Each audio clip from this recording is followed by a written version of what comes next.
I'm a little sick, so things might sound weird. Mm-mm. Sounds like lower quality. Us? Low quality? Never. I never knew her. Never met her.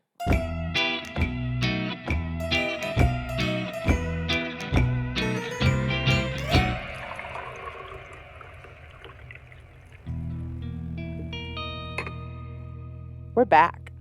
And better than ever. I'm Kelly. I'm Tamara. And this is Ghoul Beans.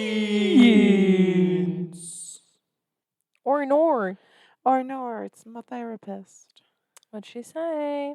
She said, see you then. Can you ask her what her sign is? You don't know her sign? Mm-mm. My therapist is a Scorpio.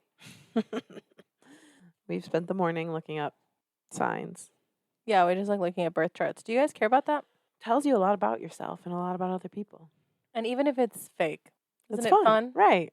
Who cares? What if everything's fake? Don't you have a good time? Isn't it? Yeah. Like, I hope if you go to church, like, you're having a good time, you know? That's why people go, for the sense of community. Yeah. And, like, there's no problem with that. There's no problem with that. If you're having a good time, have a good time. Just be nice. Just be kind. You know, to I everyone. love those little snack packs that they hand out. Too. I never got the snack pack That's version. crazy. It was straight nom noms from an old man's hand. What does that mean? What do you mean? What do you mean? A man fed it to you? Literally. You like well, it's funny because you can put your hand out and like they'll put it in your hand and then you can eat it, or you can just like Something Feed so me, Daddy. sexual about that. Oh my God, I get it. feed me, father. Period. I can't hear your mic at all. Oh, let me talk. Can you hear me? No, it's off. What the hell? Oh, it's off. Oh no. Or no, or was it off the whole time?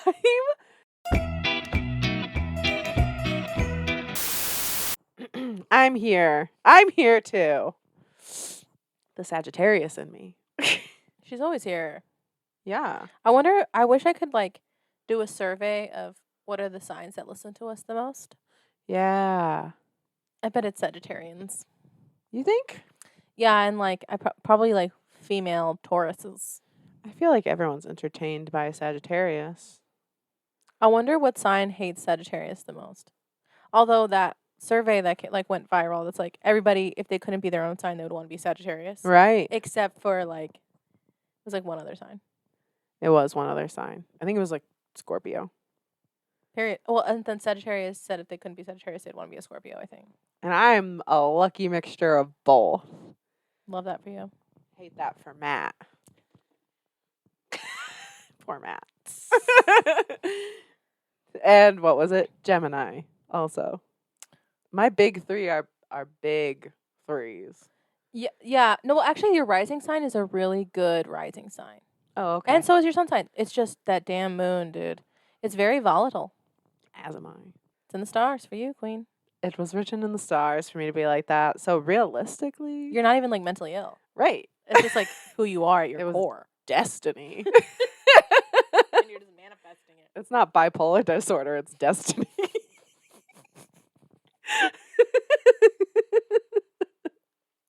That's what they all say, I think. I think that's in the DSM-5.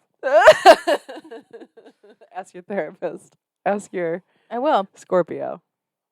Mm-hmm. She was a Scorpio? She is. Yeah, she is currently. And then the student therapist I had for a while, she was a Virgo. I get along very well with Virgo women.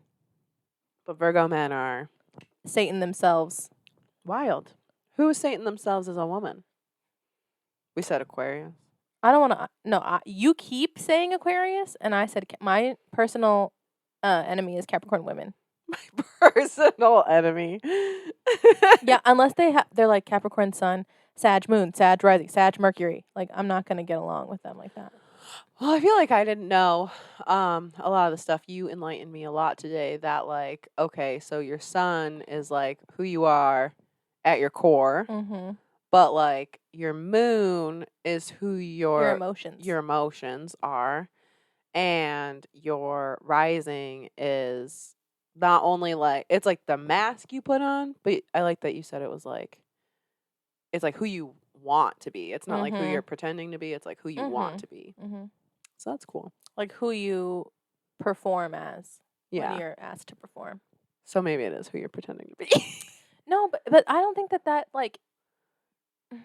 I think that there are people who can definitely be like, I'm gonna fake being like a talk show host for today. Gotcha. But like, you know, like I can fake the personality of having a talk show host. But really, like when you present yourself in a room full of people, yeah. that's your rising sign. Oh, I don't know that mine's accurate. Scorpio? You said that you want to be that. Yeah. That's the mask, queen. Oh. Man, I'm just not good at it yet. Your Sagittarius sign is just so powerful. Like it just eats through that damn Right. Scorpio. It's like You said it's chomp, like chomp, chomp. It's like, hi, here's everything about me, all my trauma, everything I've done. But I'm also mysterious. Also, I don't want you to know anything about me. Yeah. And I think that happens to me because I don't have Scorpio in my big three, but literally I think it's like 4 Scorpio placements in the rest of my chart. And Madiel always says that like no matter how long we've been together, there's always something new that they learn about me. That I'm like just I have so much lore, like random lore. I do. It's weird. I feel like that's only because, not only because, but I feel like I've got like my main stories, and then something happens. I'm like, oh my god, did I ever tell you? Yeah. And they're like, no, you never told me that you like, I don't know, dissected a frog in your backyard. Oh, I didn't. I That was a dissected weird frogs example. though. I've never. In high school, I'm did not you? a serial killer. No, because serial killers dissect animals. No, they like kill animals. Yeah. Well, and Then torture them or Yeah. something. Well, torture them. Anyway, that's not what I did. I didn't do any of that. I had a pet toad named Cookie. And then I dropped him. And then I made a rock headstone for him. And I accidentally dropped the rock on him. Oh my And god. then I buried him. Trauma. I had a pet baby raccoon Oh. named Victor. Did you like touch this raccoon? Mhm. He so I think some sort of animal got into the nest of him and he was the only survivor. And I tried to take care of he was definitely like wounded beyond repair. He's probably had like rabies. No, I would have died by now. And his eyes weren't even open. He was a baby. Oh. Yeah, and I named him Victor. And then he only lived for like 3 days. And we like fed him and like I like wiped his butthole with a wet paper towel. Which How was old were you? like 12. Oh. Yeah. How old were you picturing? This was the year before I ate. Honestly, like, yes, like last year. You're like, I found a little raccoon. I would not have kept that to myself. Thank God social media didn't like exist like that for me when I was like 11 because I would have posted this fucking like nasty little raccoon. Like, Although he was actually really cute, and then we buried him in the back with a headstone. Yeah.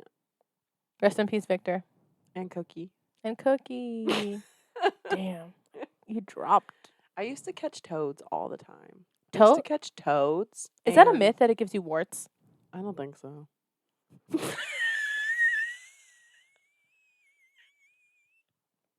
Like, I didn't get warts from it, But surely people get warts. Yeah.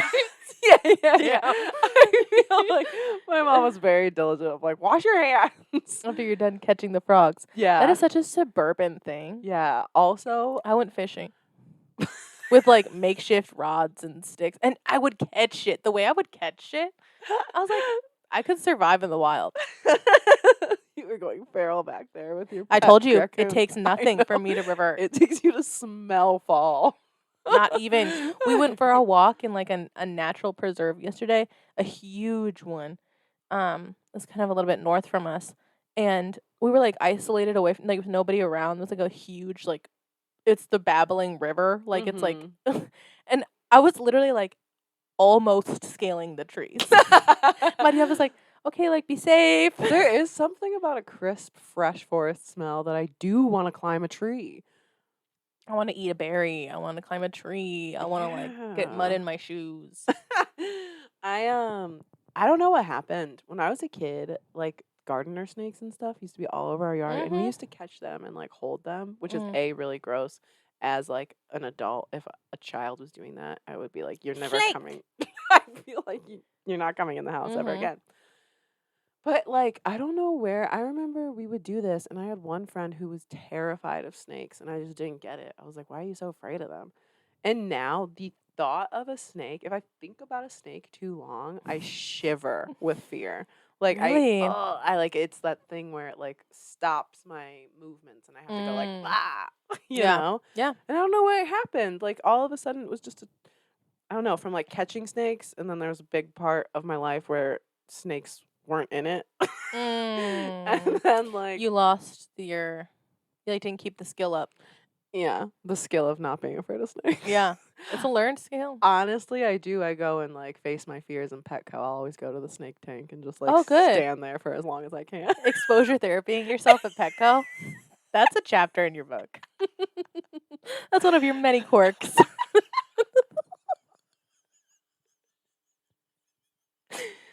Yeah. That would go on my dating profile, I think. I have to exposure therapy myself at Petco. I like to spend my evenings walking my dog, exposure therapy at Petco with the snake In front of the tanks. constrictors. Anyway. I too was fearless of bugs, of fucking Yeah. spiders. I mean, Yeah. snakes, little critters. I mean, but like Little critters. seriously. And I think that's because I didn't You have were a out in it. yeah, and I had a lot of yard. Yeah. And like a pivotal part of my childhood was that part of my yard was a creek. Yeah. Like a pretty honestly, almost a stream. Yeah. Like a deep creek. And then the other side across the road was fucking woods, like acres and acres of woods. What was I doing? And then in front of me was the lake. Yeah. Like there was one person in front of me and then the lake, and so we would go down there and fish, or we'd go like fuck around in the woods, or like I'd be in my backyard making potions. Yeah. Oh, love making potions. Yeah. In the yard, I'd make potions, especially when it was raining. In the bathtub, I was a bartender. Oh my god, I live for that. Oh my god, I was a beautician. Amazing. And I used to role play the we'll have you pumped and dry, pumped and I fresh, love you that. go with I was like, That is literally my whole music in my head. Just like, you know how there's usually like just some tune where you're like, boop, bada, boop, boop, boop, boop, boo, as you're doing stuff. Mine is Please Bring Honor to Us All from Mulan. Please bring honor to us all. Robin has one that makes me laugh every time. She told me one day, out of the blue, unprovoked, that every single day, at some point during the day, she gets the Six Flags theme song stuck in her head. Amazing. The We Like to Party by Vanga Boys. Yeah. I was like, I could just imagine her just like chilling. That's miserable. That's a miserable hold song. That's what I call it. It's like, yeah, at some point throughout the day, I'm like, ba ba ba, what's yours? I'm trying to think of it. I know I have a couple. And it has to be something like that. It has to be like a childhood movie or like a commercial. That makes total sense to me that it's the Six Flags theme song. Next time you're like bopping around, like cleaning or just like moving from task to task, just notice what's in your head. And I'm gonna have to write it down. And you're gonna be like, it's literally every day this song. I definitely have one. I just can't think of it in the moment. I remember She Who Shall Not Be Named. Hers was Hungry Like the Wolf. That's an incredible one. I hate to give that to her. Damn, that's a funny one. Right? I don't even know the lyrics like that. Hungry like the wolf.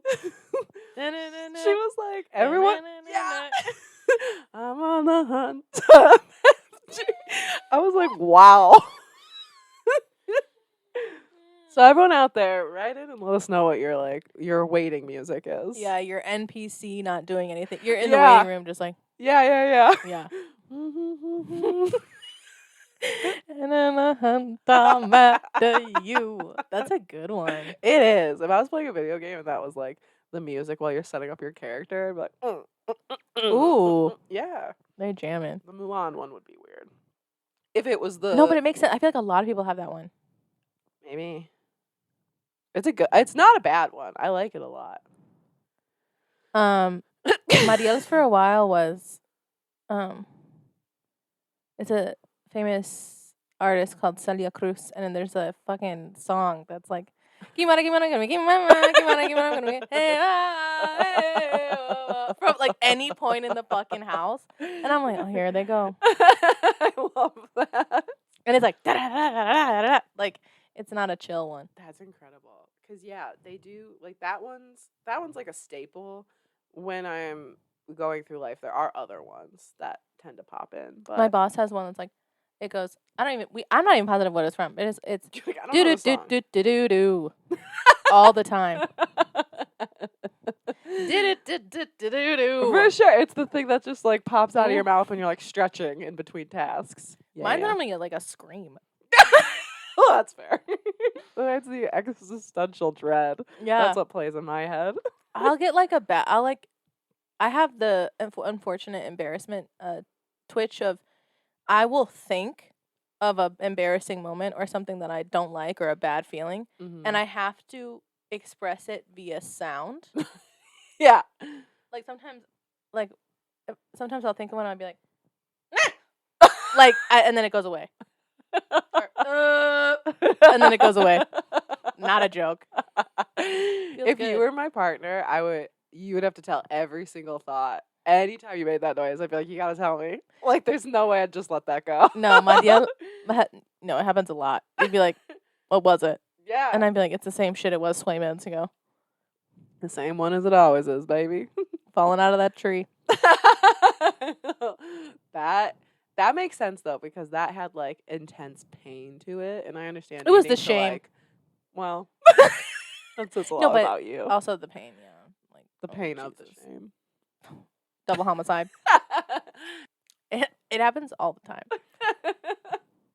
Matt's got a couple double homicides in his chart. Oh, I Or forgot quadrupled. Oh yeah. I just love the feeling of rubbing my eyes. So fucking hard. Yeah. I love rubbing my eye as hard as I can rub it.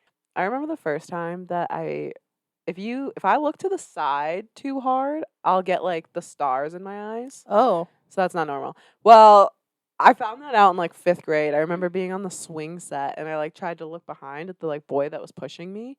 And like all of a sudden there were stars everywhere. And I was like, Sheila, because she was swinging next to me. I was like, I'm seeing sparkle.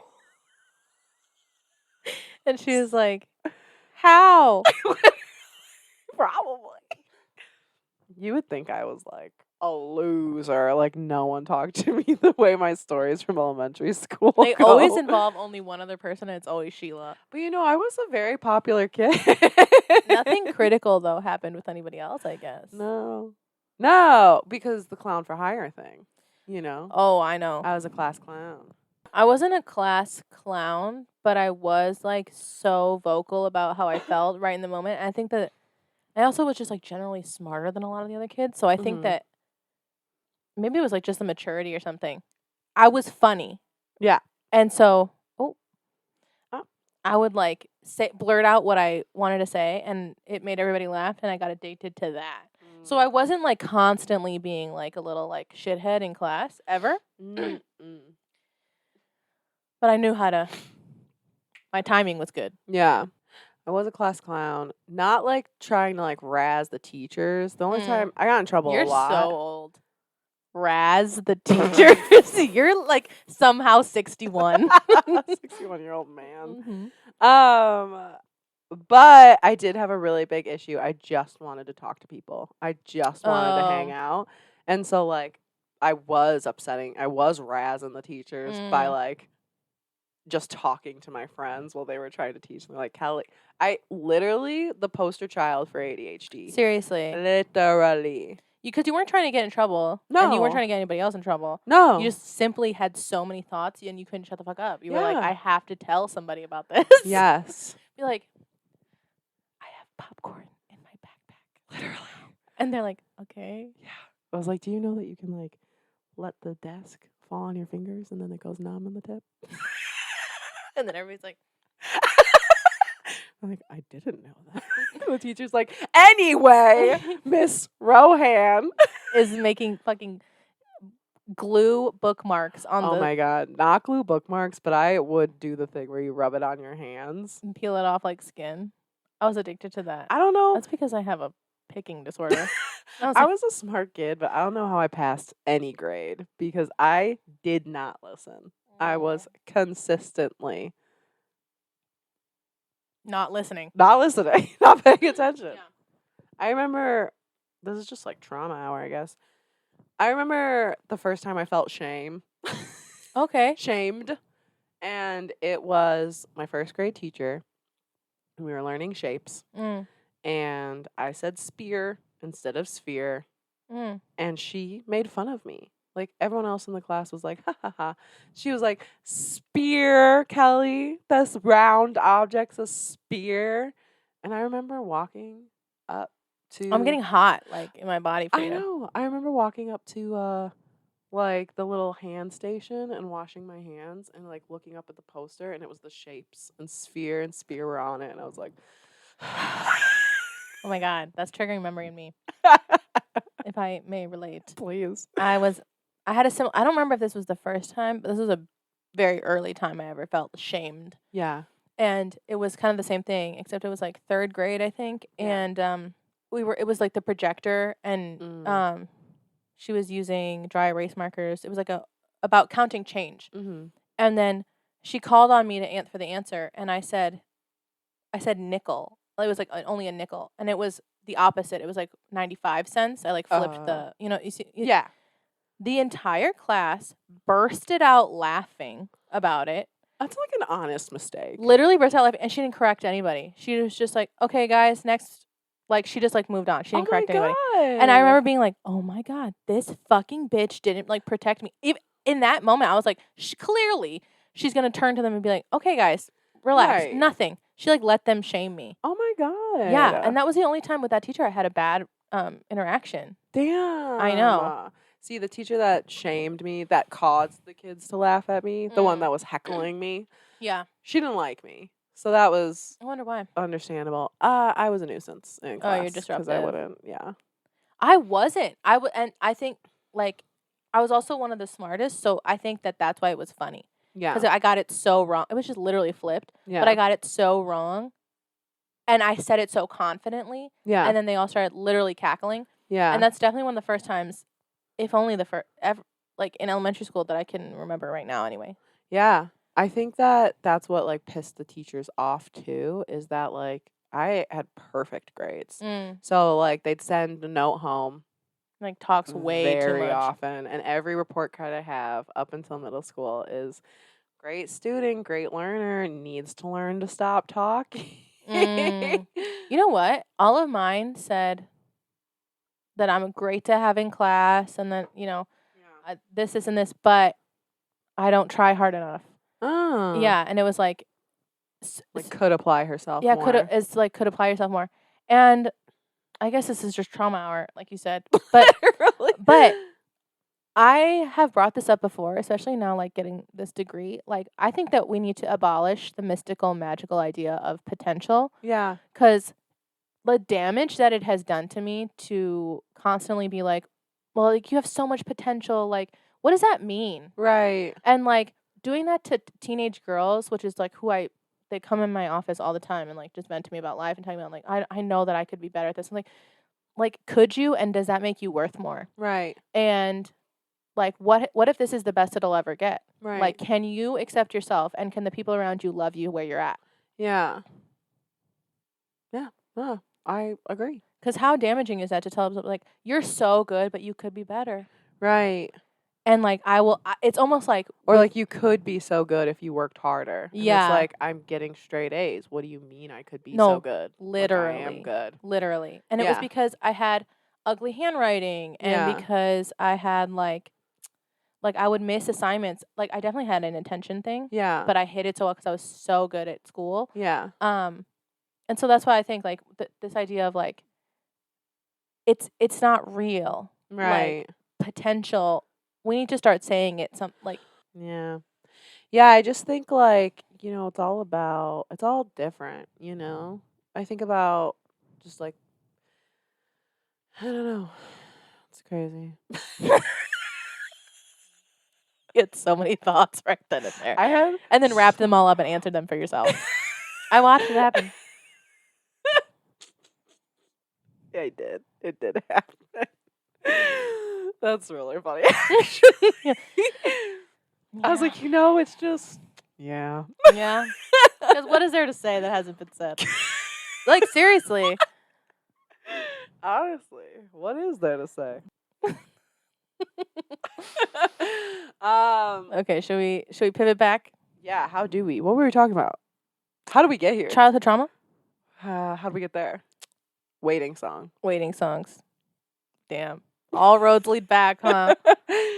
Praise bring honor to us all. That was the teachers telling you had more potential. No, stop. Stop. You're triggering me. Because Mulan was my favorite. Mulan's the best. I literally named our cat after Mushu. Do you know that that's like the lesbian movie? Like, That makes sense. It's the litmus test. Like, what was your favorite childhood Disney movie? Amazing. I pass. That one, and then like, who was your favorite like Disney baddie? If you say Meg, you're up there. Okay. Like, you're a lesbian. If you say Jasmine when she's in the red like slave suit, that's another one. That was me too. I remember rewinding it and then being scared when people came in. I'd be like, turn it off. Boys are like girls in small bikinis, and you're like Aladdin tortured by Jafar 3-way. Well, I was just gonna say like you're just watching that movie, but that was beautiful. Wow, the gift of ceramics. Another one is one of my moments that made me gay, if not the moment that made me gay. First of all, Moulin Rouge. That entire movie made me gay. But did you see it when you were young enough to like? Yes. Okay. That I had my first like sex dream about Moulin Rouge. Oh really? Yeah. About Nicole? No. About no. guy? About being in the Moulin Rouge. Oh. Why limit myself to? No, I was enjoying it. I like that. I was a patron. Yeah, I was like watching a can line. That's a show, honestly. But I get it. You understood. Mm-hmm. You understood what it meant for you. Oh yeah, and then another one being the fight scene between Anaxunamun and in The Mummy. Mm-hmm. Mm-hmm. Mm-hmm. Mm. And whatever Rachel Weisz's character was. Yeah. I think she's Nefertiri in the movie. Like, she's like the reincarnate. Oh, yeah. That fight scene, not a joke. Sometimes I still think about it. That might be my Roman Empire. Sorry, I'm just letting Oh my God, that's a good episode, Roman Empires. Oh, yes. I have so many. One of them is when we said flower at the same time. I think about that all the time. Somebody thought they were hot shit with their friend because they got it on the second one. I'm like, bitch, you weren't even there. I don't think we explained that story. So we went on the Potato Creek camping excursion. We were inside the tent that was like also tarped because it was downpouring. And it was actually so much fun to be in the tent and it's like wet outside. And we were just like playing mind meld, which is you count like 1, 2, 3, and you each say a random word.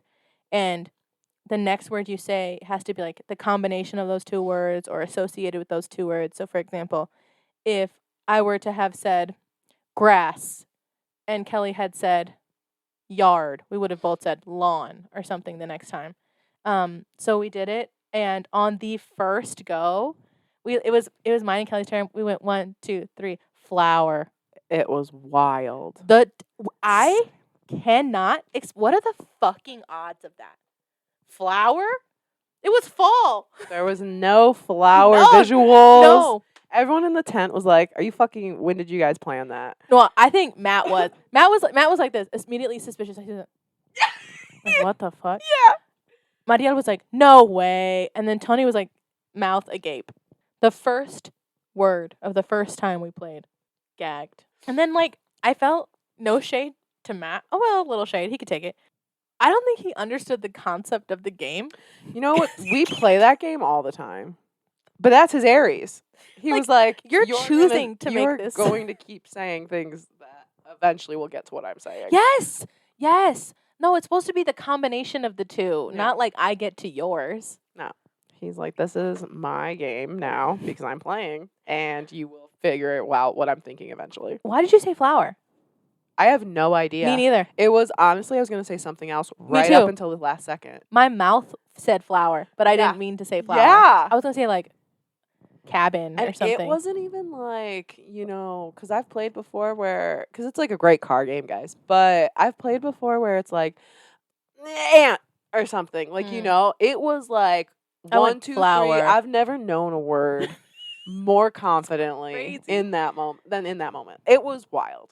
It That was really wild. Should we just do a bitching hour? No. Okay. I mean, unless you want to record again, we did all that research. All that research. I wrote fucking notes in my note thing. Queen, that was not a long sesh. Are you okay? Yeah, that Oh. was my frustration coming. That was I was like, you're dehydrated. No. It's like your water's right there. What are we drinking today? Well, I brought the bag. It is Summer Moon Oak Roasted Coffee in the flavor Velvet Blaze. How do you like it? It's fine. Yeah, it's fine. I will say, so Summer Moon is a coffee shop slash roastery. The roastery is in Texas, and so is a lot of the coffee shops. But there is one in Crystal Lake. It is so good. Where? We have to go. Crystal Lake, Where? Illinois. It's right in front of, or right by the Regal Showplace. That's brand new. It is. Not the Regal. No. Lord knows. That was there before There's time. so much new shit over there. Isn't it crazy? Yes. The this Freddy's? place- Yeah, that's weird. I don't That's like seeing crazy. that stuff. But What? whatever. I don't know. That's like always been like an out here thing. Yeah, that's true. But this coffee shop, it's so good. Their stuff is called Summer Moon, and it like they go by like you can get a full moon for like a latte. It's like a full moon, half moon, quarter moon, 3/4 moon, whatever. And Crescent moon. well, no, they only do the quarters. But it's like they have their own proprietary sweet cream milk. Ooh. It's so good. So the full moon is like a latte with espresso and like all of that milk. And honestly, it's too much. And I love a sweet drink. So I usually get the 3/4 or even the half. But like, so then they'll like do half the sweet cream and half regular. It is so good. I'll have to try it when I'm out there someday. You have to try it. It is so yummy. And then they have like Winter Moon, and that's iced drinks. Oh, cute. And Summer Moon is hot drinks. I love that. It is really cute. I will invite them to Ghoul Beans Con. Yeah. That would be a Yes. really good one. Yeah. To No, have them come out. it is so good. It is so good. So I agree that the coffee, the beans aren't that great. I think it's the sweet cream that's. You know what? Unpopular opinion. We have like the coffee grinder at the house or whatever, and we have our own little baby setup. Yeah. I don't fuck with grinding my own beans. Mm. I feel like every single time there's not as much flavor as whenever I just get the grounds. Yeah, that's fair. That's fair. I agree. I also like, I've learned this over, especially the course of this pod, I really like light roast coffee. I like light roast. I also like espresso brewed as coffee. I think that's really yummy. I like my beans not ground as finely because I do like a less pure taste because sometimes it's too bold. That's what I've learned. I like the espresso ground really fine. Yeah. Like- Well, it's gotta be. It has to, Yeah. but like soft, pillowy texture. Love that. That being said, we did have coffee earlier when we were having a little meeting, and we went Yeah. to My Half the Sky again. I wish we were sponsored by My Half the Sky. Because just love the coffee. Literally love it so much, and they're such a good cause. Yeah.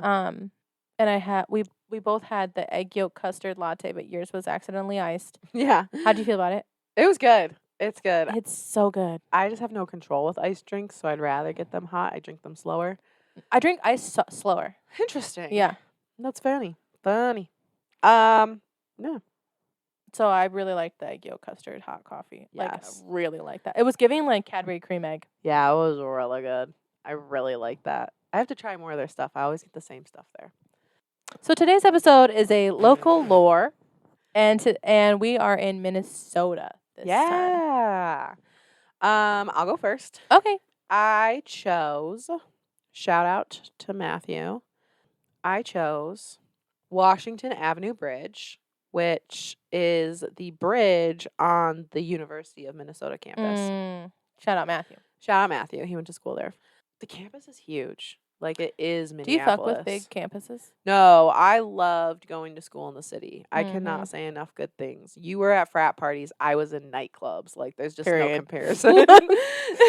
And I also went to frat parties, you know, like I Yeah. didn't miss out on anything. I had plenty of friends in local schools. Local schools were cute to visit, and I was like, Mhm. now let me get back to like a train system. Yes. I will say, I need one more go around with you living in the city. Just one more time? What's 2 years in the city? other than this mold hole, Stop.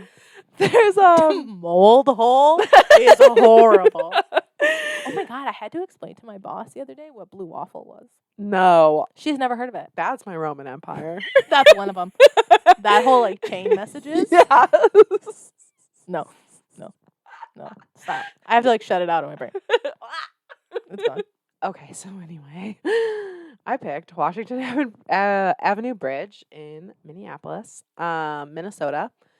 It was constructed in 1965, and the bridge carries County Road 122 and the Metro Green Line light rail across the Mississippi River. It connects the East Bank and West Bank portions of the University of Minnesota campus. So it's like right in there. And again, the campus is basically the city. And that's what I was going to say is like I hardcore like dogged on Matt about like University of Minnesota because he was like, "Oh, it's so great, blah blah blah." And we went. Why? Because I was like, DePaul's better and I'm better because I went there. Me. But because I really did honestly have like a disdain for state schools when like him and I got together. And It's because the clientele. yeah.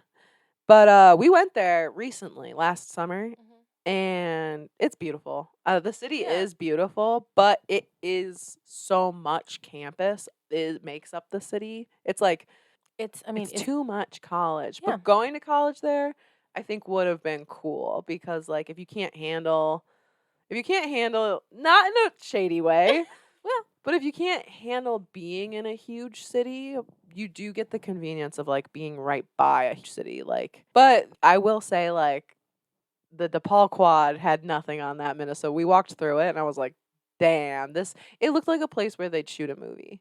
But then like there was a city right there and I was like, it was really beautiful. So I was like, I can see why you were like this. Yeah, I was like, I could see if I went to a state school, it would probably be one like this because the city was right there. Right. And like, had I known it was an option, I might have picked it. But glad I didn't. Yeah. Yeah. Anyway. It has 2 decks, a lower deck, and that's where all the cars drive and the light rail trains go, and the upper deck that is used for pedestrians and bikes only. The upper deck was originally just a flat surface, which is disgusting in the winter because Minnesota is like no warmer than -40.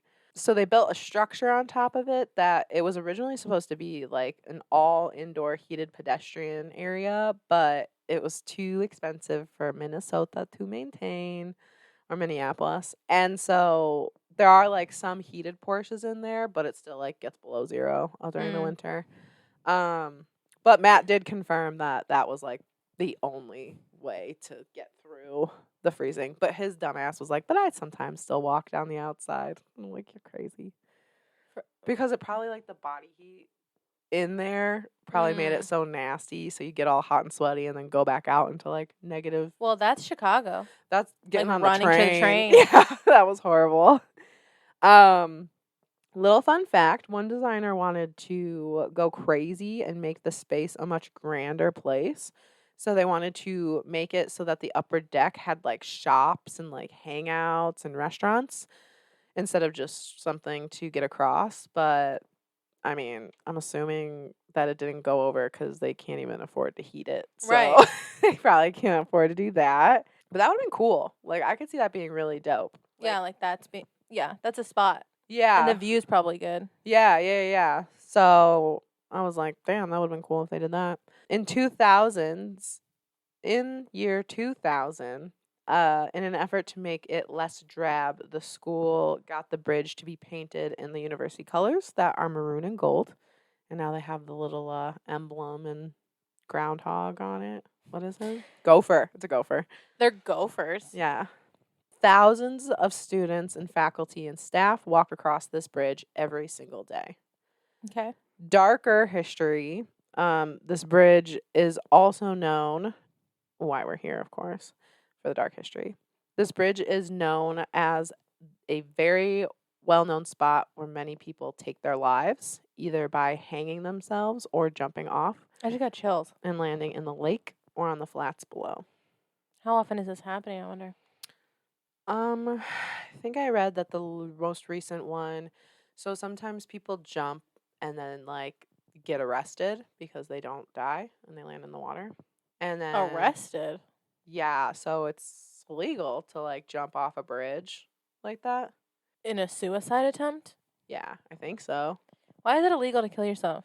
It's illegal to attempt to kill yourself. Isn't that crazy?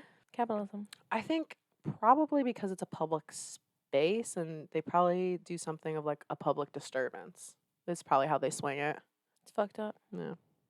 So I read that that's happened as recently as like this year, but the last death I read was like 4 years ago, but it was pretty sad. So now on to the ghosts. That was as much history as I thought relevant. It is said to be haunted by John Berryman, a poet and professor from the university who completed suicide there in 1972. I guess that's like one of the more famous people to have jumped off of the bridge. People say that they see an old man on the bridge that looks exactly like him and then vanishes right in front of their eyes. People also report seeing translucent figures on the bridge, either while they're walking or from like looking at the bridge. A common occurrence is if you're walking alone on the pedestrian through the pedestrian thing, it sounds like someone is rushing up behind you. And when you stop, the footsteps stop. But when you start again, they start back up as well. Ew, that's like one of the big nightmares. Yeah. Yeah. Nightmare scenario. I mean, that's like the Conjuring movie. Well, and it's crazy because Or like Annabelle. thousands of people walk across that bridge. But like when Matt and I were there, it was empty. You know, so there are times you would think like, oh, so many people are here. Like you're never going to be alone in there. But there are times where you're going to be alone there or like one other person probably walking pretty far. And the school actually had to remove several flags from the bridge because they were being ripped down by by unseen forces. Several security guards who were surveillancing at the time have confirmed that no one was around and they were being ripped down on their own. That's it. I didn't get a lot, but I thought that was pretty juicy. Yeah, I wonder if like what the deal is with the ghosts ripping it. I don't know. Like maybe I don't know. I wonder what kind of like is it our flag or like is it? It's probably like the school's flag, I would say. I wonder. I wish we could talk to people who are there right now. Yeah, I do. I wonder if Matt ever felt creeped out there. He was in. He's gonna say no. Yeah, he was in a stage in his life where he wasn't paying attention to that stuff. Shut off. Yeah, but that's creepy.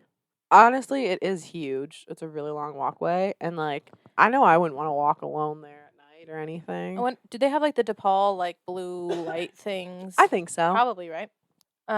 My spooky spot in Minnesota is the Anoka State Hospital. And it's like, once you Google haunted Minnesota, it's one of the first things that comes up.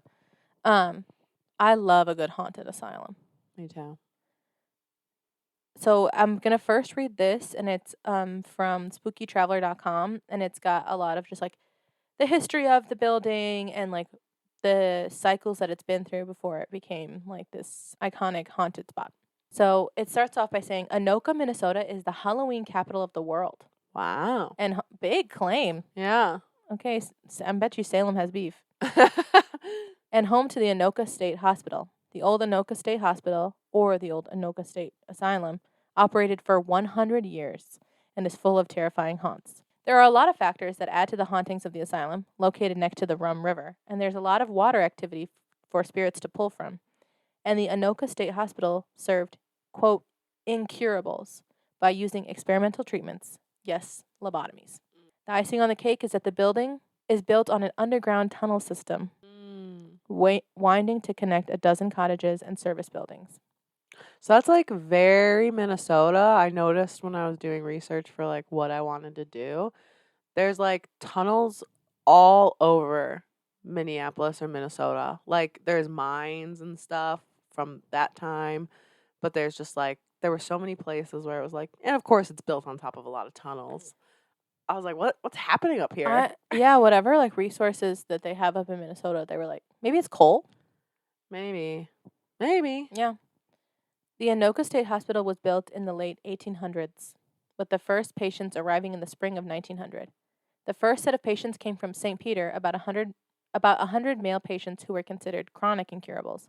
The patients weren't to be given any treatment. They were simply transferred here to live out the rest of their days. Damn. Which means that they were like left to die, basically. Yeah, or probably be on their tortured. own. Yeah. Yeah. The living conditions started out great. It was the first mental hospital to use, quote, cottages instead of that we've heard of this. The last one with the crying groundsman. Oh yeah. That one had like a cottage style vibe, probably modeled after this one. Bartonville Yucky. in Illinois.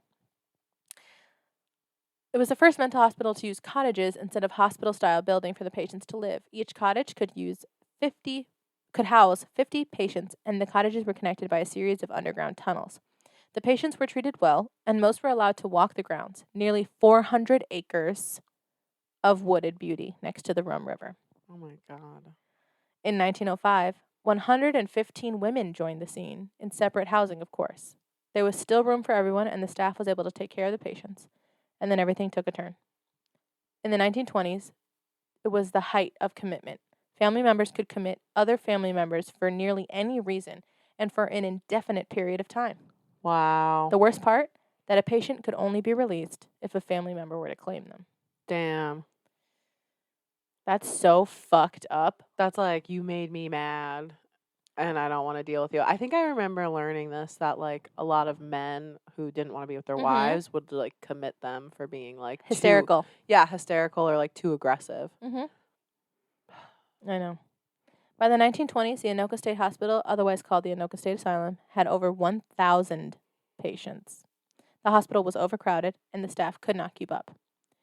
This meant the conditions were horrendous for the patients. Many were left in straitjackets for days, strapped to beds without someone to change their soiled sheets, and others left to fend for themselves. People report still finding restraints on the property today, over 20 years since the hospital closed down. The conditions were so bad that people tried to escape through the tunnel system. Oh my God. This place only closed down 20 years ago? It was the asylum for a while, and then it stopped being the asylum for a long time. Oh, okay. And then, like, yeah. But, hang on. No, it's okay. Because I, too, am like, when I read that the first time, I was like, oh, the fuck? Yeah. No, but it's, yeah. The conditions were so bad that people tried to escape through the tunnel system that connected all the buildings and by swimming in the nearby river. Unfortunately, many people's escapes turned out to be their last living quest as they died or committed suicide. The period between 1948 and 1967 at the asylum was what created a stir. The hospital became the tuberculosis treatment center for the mentally ill and insane, which is a horrible idea. Right. But the hospital population was already overcrowded. With this new batch of patients, the staff really could not keep up, and the conditions continued to worsen. In 1950, the Anoka State Hospital was conducting lobotomies. Damn. Not just one or two. They conducted 100 lobotomies in 10 years. Oh And my that's just the God. reported ones. Lobotomies weren't the only experimental treatments going on. Hydrotherapy, so drowning them, and electroshock therapy were also regular treatments.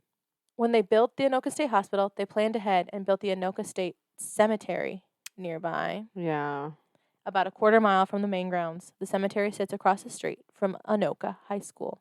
Oh, man. There are 400 patients buried here. Remember, the first 100 patients that transferred to St. Peter, 86 of them were buried here. Wow. The cemetery has a dark past, and while the asylum was operating, they buried patients with only numbers as a plaque. Oh my God. People were forgotten, unmarked, and unable to leave. Fortunately, a team got together and researched graves. A group was able to put named headstones in place of the patient number to help the patients be put to rest. Hauntings at the Anoka State Asylum. First off, the asylum has never been investigated by paranormal investigators. Why, I wonder? Which I find crazy, the author says. They need the city and state's permission to enter, and so far no one has been allowed in to formally conduct an investigation. But workers have a lot of tales. Before the cemetery was updated to the patients' names, orbs could be seen floating near the cemetery and surrounding woods. Inside the cottages, workers report feeling cold on hot days and hearing manic laughter in the hallways. Remember that. Oh, no. There also have been reports of faces in the windows of boarded-up buildings. Employees often report that they feel like they are trespassing. Ugh. And the nearby Rum River is filled with haunts. The first person who was buried in the cemetery is connected to this river. Just 5 months after opening the asylum, William Raysall, a 42-year-old German immigrant, escaped from the hospital. He walked into the Rum River to his death. Some articles report that he committed suicide, but we obviously can't know that for certain. Mr. Raysall isn't the only patient whose life ended in the Rum River.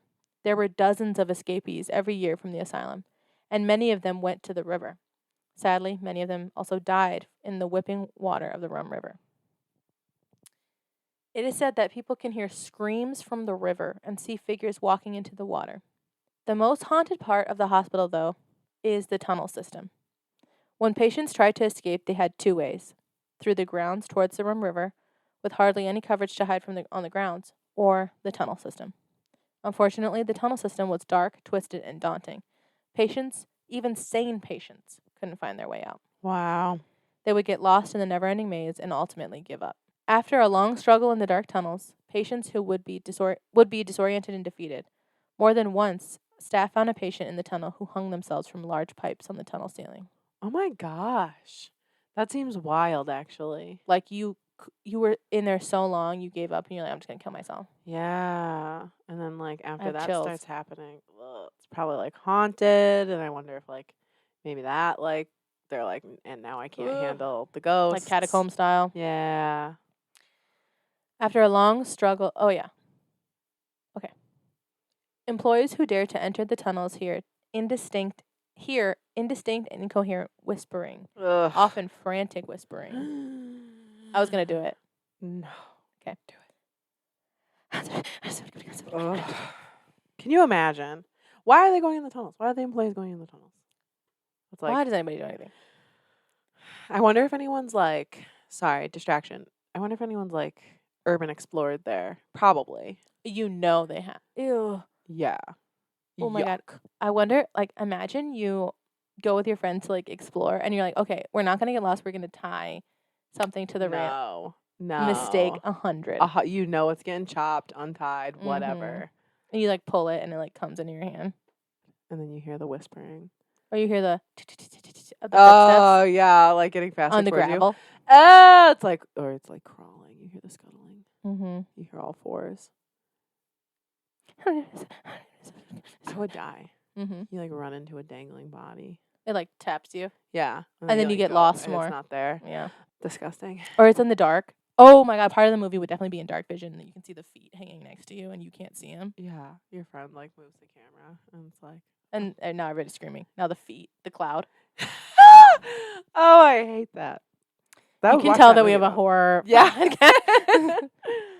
Okay, let's see. Employees also hear footsteps running up to them, suddenly stopping, and then running the other way. No! It's real! Stop! Read it again because my mind blacked out. Employees also hear footsteps running up to them, suddenly stopping, and running the other way, as if a patient was lost and trying to find their way out. That's like almost too horrible to bear. I know we were talking about it. It was like, oh, that'd be scary. God, it's a nightmare.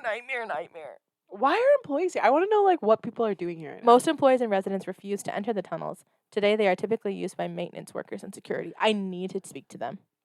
I need to know like what this place is. Imagine you're just like a security worker and the door behind you slams and now you're in the fucking tunnels.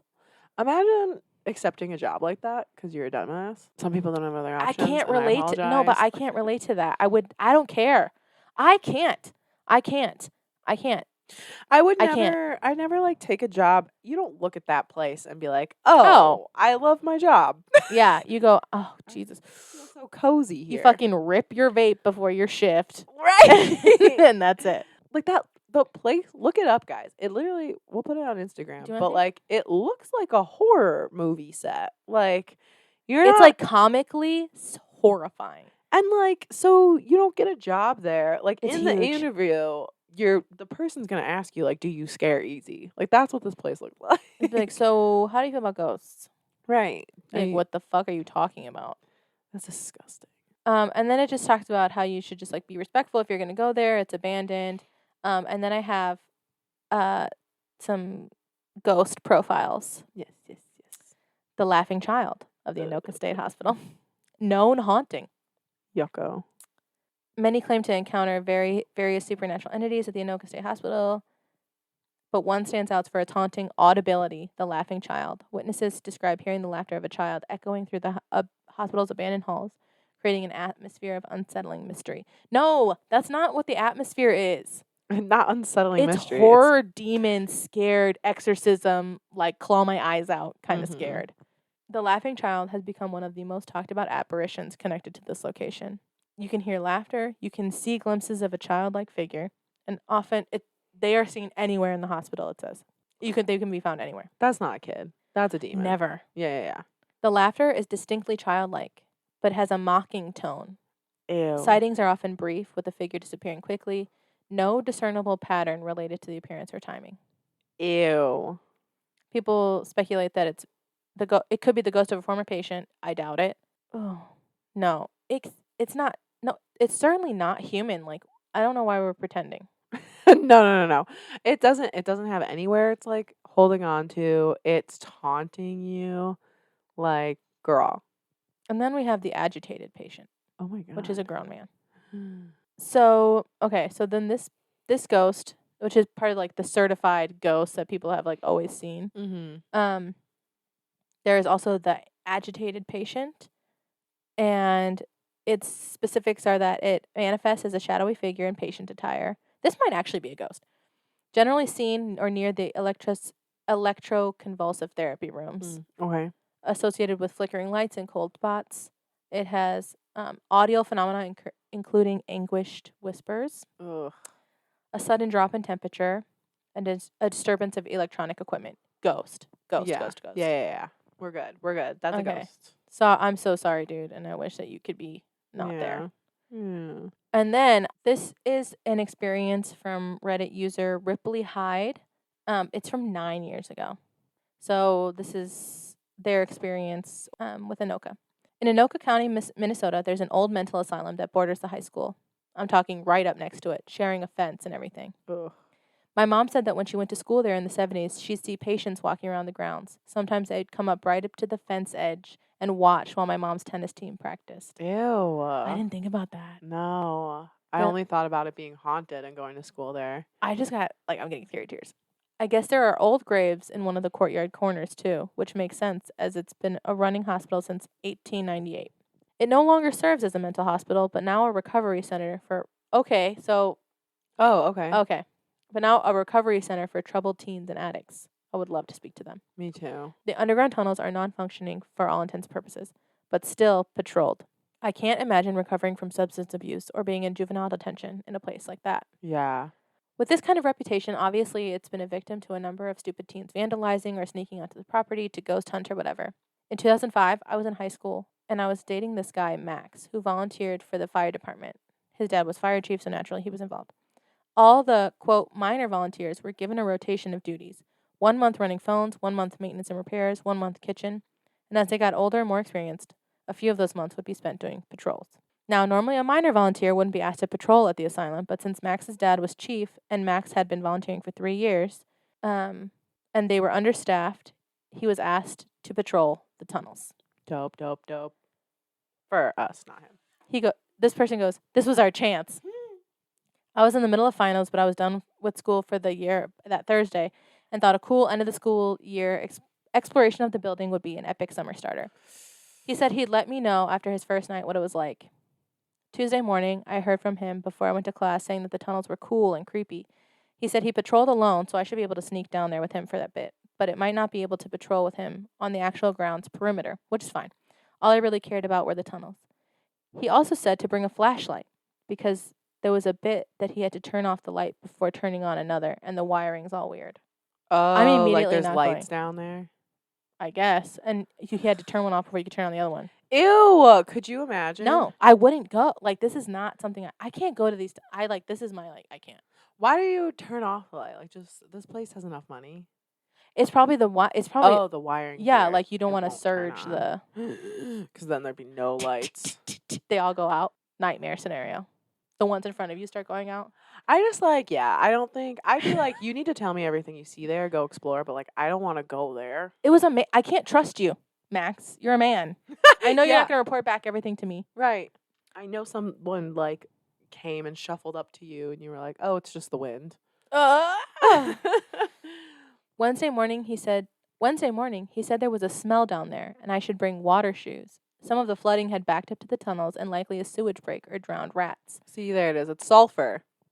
It's sulfur, Max. But you're like, But go there's on. sewage. There's sewage backup. Thursday morning, he told me to meet him on the path behind the asylum at 10 p.m. It ran along the river. I was a little creeped out by the idea of walking alone on the path at night, but decided it would be fine. I told my friend Anna where I'd be and said I'd text her a code word every hour to let her know I was okay. The code was a line of lyrics from the Tenacious D song. I may like creepy things, but I'm a huge pansy. Us. Yeah. I dressed in ghost hunter stuff, aka all black, with a hood and my rain boots. I held my keys in my hands, the thing you do in case someone attacks you and you think, I'll jab them with my keys. Max was waiting there when I got there, so I didn't have to wait alone, which was great. We started weaving our way through the property, avoiding light posts. We got to the entrance. It was one of those concrete entryways that immediately led to descending stairs. We headed in.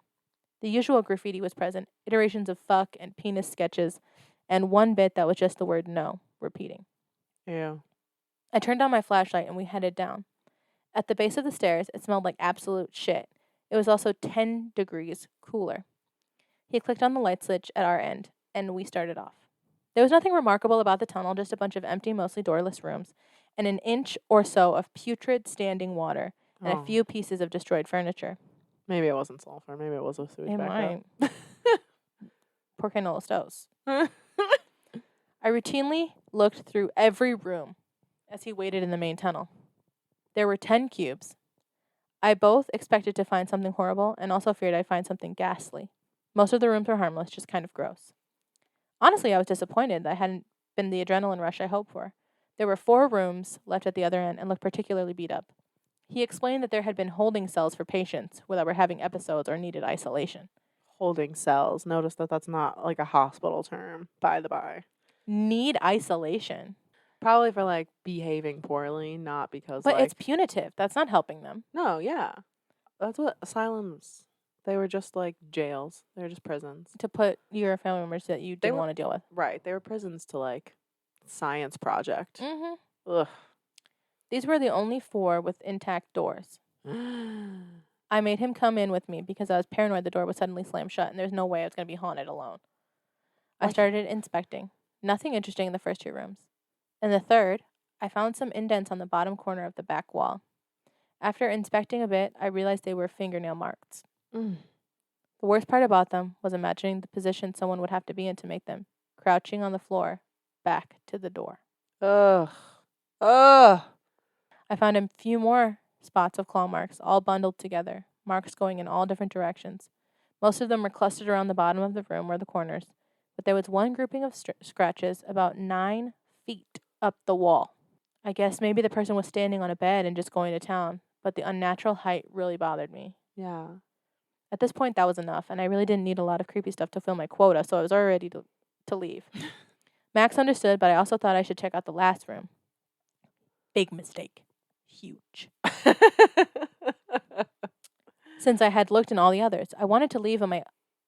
This person says that they're OCD, and curiosity is like, prove it. Right. You totally need to look in that last room till you have to complete the dungeon crawl. It's just that you wanted to. Right.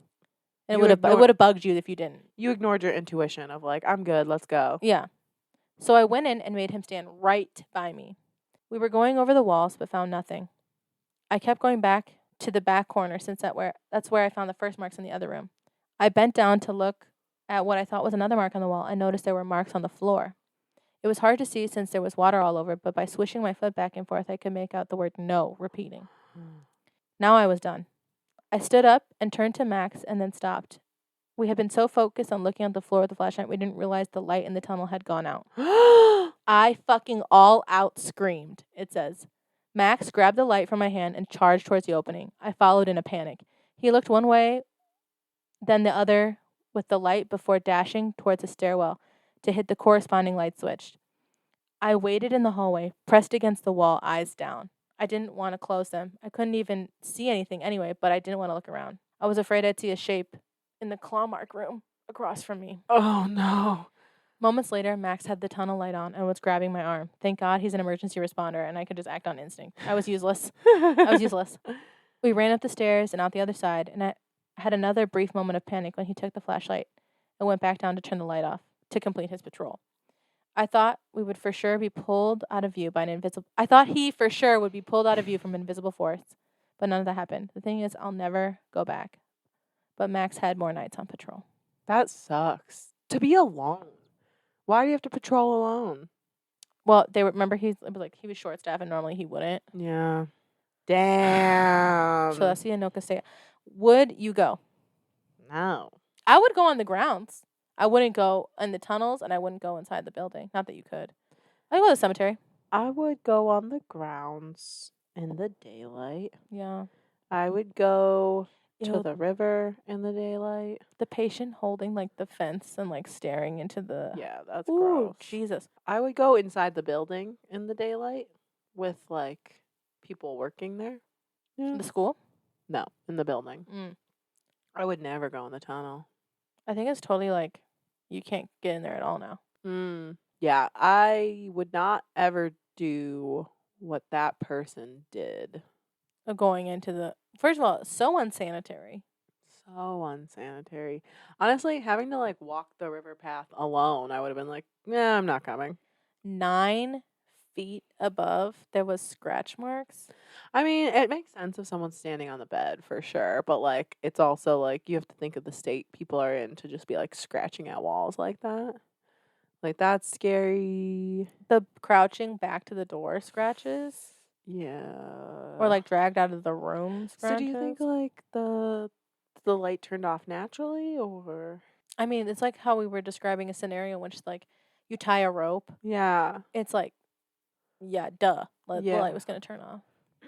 People, I bet you are like, well, it's an old building. Right. I bet the light turned off ghostly, spectrally. I mean, it's already dark as fuck in there. Yeah. To go, honestly, so brave to do that. It's like walking to this room with all the lights off, like darker than that. And then you're like looking so concentrated in a corner for something and you turn around and the hall lights off. Hell no. Nightmare. Nightmare. Not going with him. I understand the feeling of running and being like someone's chasing me, but like standing in the hallway, I actually can like Me too. understand like the like to not close your eyes is wild. You can't see anyway. I would have closed my eyes so tight and I would have just been like, ah. I would have plugged my ears too. Okay. I would not have closed my eyes because you can't see anything anyway, but I definitely would have plugged my ears. You can see something if they come up straight to your face, probably. Yeah, I don't want to hear it. I think hearing it's worse. I do too. Whenever I watched scary movies as a kid, I'd plug my ears before I closed my eyes. Because I could just close them. Yeah, that's fair. But the sounds were worse. I wonder if there's a map. Ugh, don't look at a map. A professional drawing. You're obsessed. Oh, I meant to tell you, something spooky happened to us. Yes, 2 days ago. What happened? We were in the basement and, well, that's where we live. And we were in our room or something. We were like putting away clothes. And Mariel's phone was in like the living room or something. And they hadn't checked their phone. And Mello barked, the dog that lives upstairs. And we were like, because we were the only ones home. Like, their mom was out somewhere and their brother was out somewhere. And Mello barked. And then Mariel wanted to see if it was Moy or their mom that came home. And then we went and checked we left the room and Mariel was like, oh shit, my mom was like, I don't have a key to get in. Fuck. Like, she must have had to go past our window to go get the spare key. Yeah. And we were like creepy because we had the window open. Like, she could have just been like, hey. Yeah. And then I was like, fuck. Like, oh, I feel horrible. I hate when that shit happens. Yeah. And then Mariel's mom calls him and says, like, can you open the door? I don't have a key. No one was home. Wait. No one was upstairs. No one came in. But you heard someone come in? We heard, yeah, in the living room. We thought no one was home. No. No one was home. Literally, Mariel answered the phone and like was like, yeah, I'm going up right now. Came down and was like, so my mom just got here. She was letting me know she didn't have a key. And she just got here and Moy's not home. Shut up. We literally were like, Maria wanted to go up to see if it was their brother or their mom. Ew. Oh, I just got chills. Yeah, that was the creepiest thing that's happened in a long time. Yeah, that's gross. Yeah. That's not the first time they've heard footsteps, though. It's the first time that we've really heard them. Yeah. Oh, no, it's not. There was one time where I text Moy and I was like, please tell me that's you. Yeah. And he was like, it wasn't. Yeah. And it literally hard footsteps upstairs. And I was like, he's sleeping up there. Like, that first floor is where his room's at. Yeah. I'd be so scared. But he fucking sleep through anything. He's another one. Ugh. That's gross. And then my one of my kids, who will remain anonymous, she was in my room, my little office, and she was talking about how her mom sleeps with her huge mirror facing her bed, and she goes, and if you want demons, that's on you. And I was like, oh my God, do you believe in ghosts? Amazing. And she was like, I do, because that's how you get fucking demons. And then she was like talking about that. And then I was like, have you ever seen a ghost? And she told me. Oh no. She told me that she has one memory of seeing a ghost. And she was 5, and her like dad's brother passed away, like her uncle or her dad's uncle. Yeah. You know, her great uncle, whatever. Yeah. And this was in Colorado. Okay. And she grew up in Colorado for a little while. Sorry. No, you're okay. Classically haunted. Super haunted. And she said that he passed away, and then she has a memory of being on the playground at her school and then looking across the street and seeing through the traffic the uncle standing under a tree, just like dead staring at her. Yes. I know. I almost said her name right now. I was like, are you being for real right now?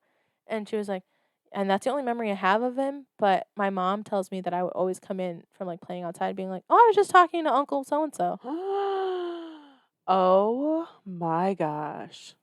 Like out of a movie, like deadpan, like yeah, from across the street. My whole body is goosebumps. I know. And then I started telling her about growing up in a haunted house. Oh my, I can't process this. I was like, imagine your kid coming in and be like, oh, I was just talking to Grandpa. No. I'd be like, no, you weren't.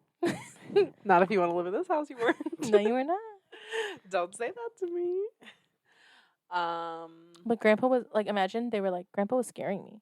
Oh my god. Then you would really know. Yeah, that it was not Grandpa. I can't believe that. That's disgusting. And like, I think about who she is and like her personality, and I'm like, I know that she just swallowed that. Like she did not. She's not the type to scream. Yeah. I know that she's the type to like stare and like hold it. Yeah. And like be afraid, but like not be able to look away. That's so gross. I just can't handle that.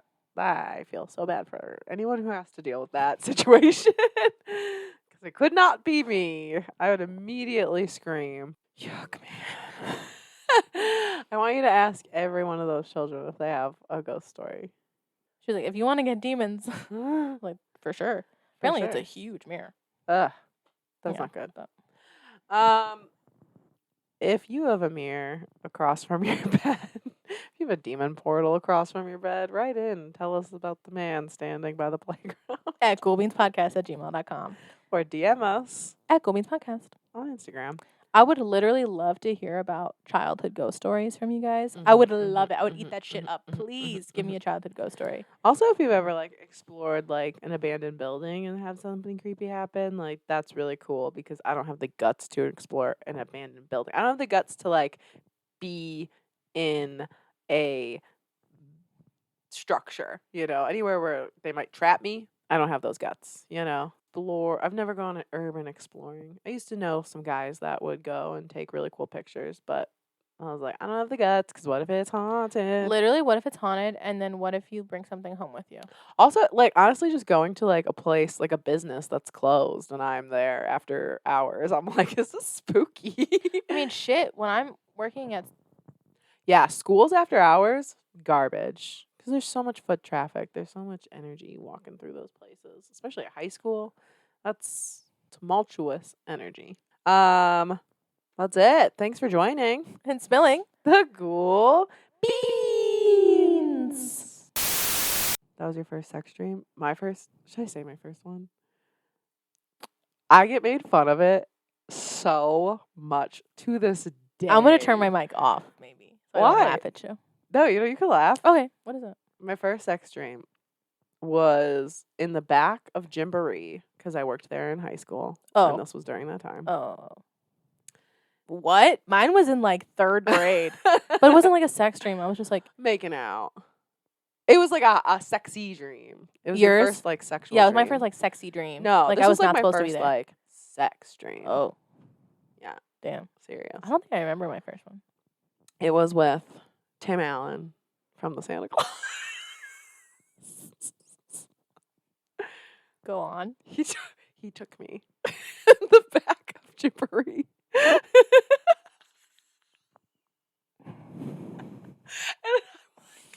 And I remember saying this, and I was like, but like Tim Allen from like the Santa Claus. And then people are like Santa Claus? Like, no, like young Tim Allen. They're like, that's still not good. I'm like, I know it's not good. There are tears forming in my eyes. Literally, what do you mean? In the back of Gymboree? Like the stock room. What the fuck are you talking about? What do you mean? Did he show up? He was like a customer? I was like folding clothes back there, and he was there, and You're like 12. I was like 16. But yeah, it's still... Tim Allen? I don't know. He's so Republican now. Well, I don't agree. It was a dream, first of all. I obviously... Was it good? As great as my 16-year-old self knew about sex. Were you guys, I didn't know a lot about sex. You guys were having sex? Yeah. Oh. That was my first sex dream. He like was holding me against the... Oh my god. Oh my god. Isn't that the fantasy? I think that's the fantasy. And It's I've never been a literal small enough fantasy. bitch to like be thrown or against with a wall. Strong enough man and or woman. And or non-binary. Ladies, gents, and non-binary friends. Yeah. Never. It is the dream. It's 100% I'd have to the be dream. with just someone that works out. Honestly. a lot.